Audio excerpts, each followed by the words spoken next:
welcome back. It's 11:50. Let's now take a look at the biggest stories from the world of sports and showbiz with the ever-wonderful Hayley Farmer and the ever-not-so-wonderful Aidan McGee. Hayley, what's happening?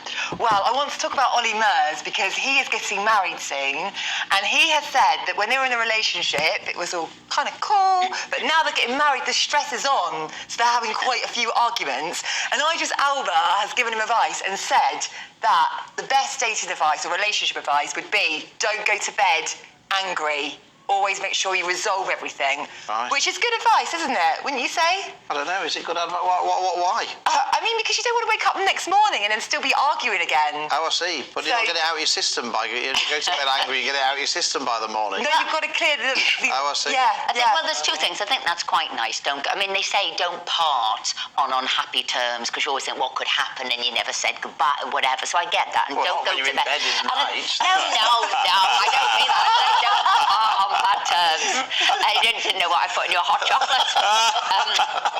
But I think the other thing is you don't get a good sleep if you're, unhappy and you're in a knock and you're mulling things up. So I get that. Resolve it before you go to bed. Otherwise, you're going to take your bad news and your bad temper into the next day. So I get that. But my other question, though, if you're falling out before you're married... Falling out of bed? If you all get those little, whatever they're called, the rails around the bed if you fall out of bed.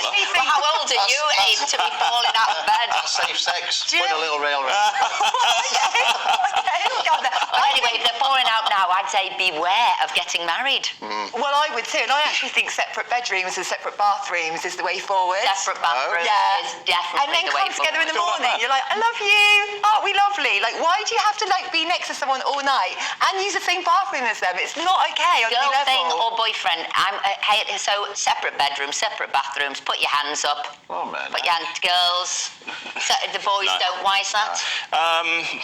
I've got 2 bathrooms in my place already. Oh, here we go. But that's the important thing then. Is it? I live on my own. I want to have. Well, I don't know. I don't know what you do in one bathroom. That means you've got to go into another bathroom. One's for guests. Right. It's about respect. Anyway, moving on rapidly. Obviously, everyone thinks the big football match this weekend, Aidan, is Liverpool against Manchester United. Esther certainly does. I don't.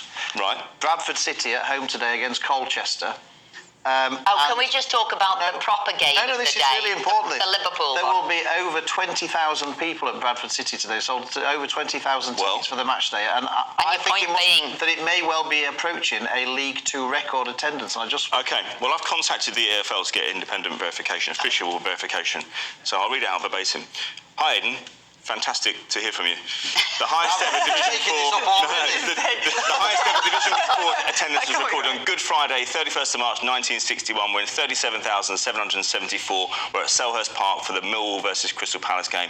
Millwall won 2-0. I don't know if today that wasn't League 2 then, that was Division 4. Doesn't matter, it's League 2. It's still the same level. Don't argue, I'm the sports aficionado. So moving swiftly on from that sort of irrelevant. But they are fantastic to hear. It was fantastic for them to hear from me. So anyway, the big match, the most important ones today. Aidan, back to the serious stuff. First up, 12:30, Manchester City against Newcastle. Newcastle got a fantastic defence, but Manchester City have a real chance to cut that deficit from 5 points to 2 points against Arsenal. Arsenal kick off later on there against Bournemouth. Kind run of fixtures coming up for Arsenal. Everton in the week, they beat them 4-0. They've got Bournemouth at home today, Fulham away, Crystal Palace home, Leeds at home. Then they've got that triumvirate of games against City, Chelsea and Liverpool. So we'll find out a lot today. If Arsenal could get a better points total today than City, I would think that would put them in the box here. I really do. It's going to be exciting anyway. Hayley Amelia Clark. Yes, what went on there? I want to talk about her because she's an amazing actress. She's very beautiful, but she put a photo on Instagram and it was basically just her looking really natural with no makeup. Is that rough? A little bit rough. Oh, there she is. No, she's actually really pretty. Yeah. But obviously the airbrush photos that go on Instagram don't really look like that, and everyone was giving her abuse. Really? About the photograph. She looks good, doesn't she? Well, yeah, but if you saw her really dolled up, she looks even better. So my question is it okay just to put a normal, natural snap up? Or do all of them have to be airbrushed? Would you put a natural? No, I don't put natural up. No way you're going to see me in the morning. No. Why not? No, I always say make sure you've got full makeup on, you're looking your best, and smiling your best, because that's what people want to say. Anyway, we've got to end it there. Aidan doesn't. There's a rumour going around that I don't wear makeup. makeup, but those rumours are without foundation. Oh, Aidan, we're going to end up on that. Thanks, Aidan. Thanks, Hayley. That's it for us this week. Thank you so much for being with us. The next is the wonderful Alistair Stewart and Friends, but we'll be back next week, 10 o'clock. See you then. Hello. Every single time.